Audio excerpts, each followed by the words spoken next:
So I've just come further down Lamb Alley, walking basically north.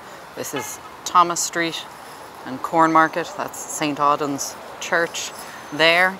And what I've come to look at is this section of medieval wall.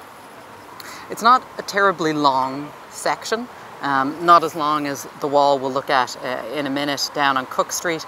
It's about 14 meters, almost 5 meters high.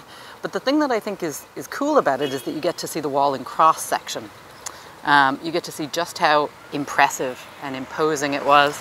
You get to see the batter there, the way that the wall flares out at the bottom to provide sort of greater stability above, because you can imagine just how heavy all of this stone is for the wall to support.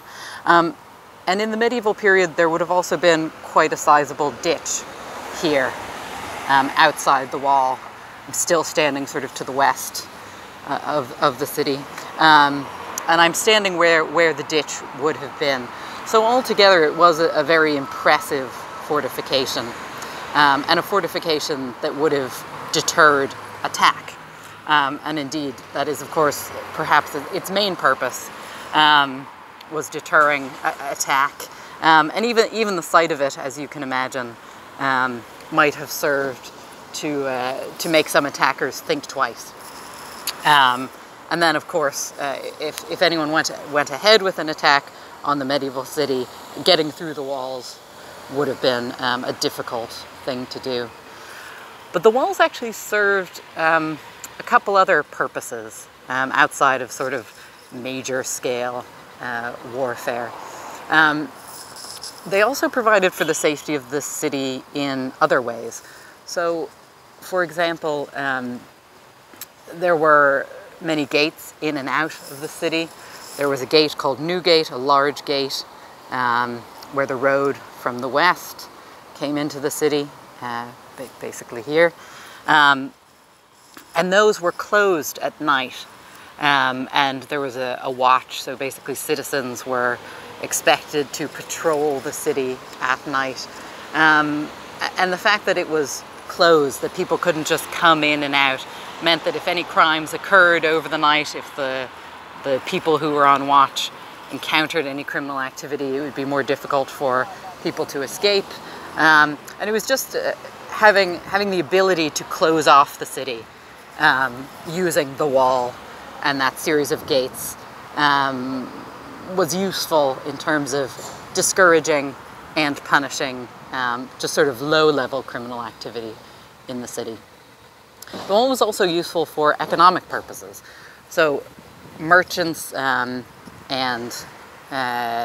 farmers and craftsmen and anyone coming from outside the city to sell their goods in the city markets had to, because of the walls, had to be funneled through one of the gates.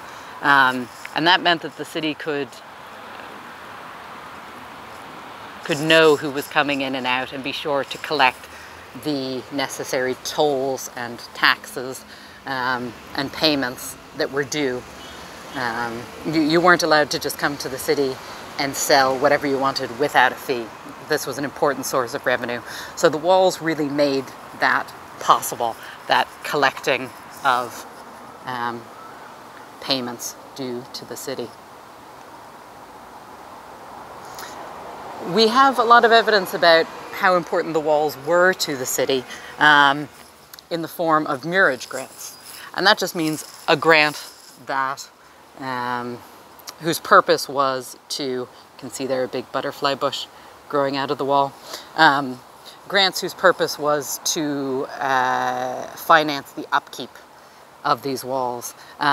It wasn't the case that they were just built and then stayed this way forever, right? They came into disrepair. We have accounts of people complaining about sections of the wall falling down. So murage grants, which were taxes on specific goods in the city, allowed for the walls to be sort of constantly maintained and kept up. And when we go down onto Cook Street, we can actually see evidence of some of this sort of rebuilding of the wall after it was first built.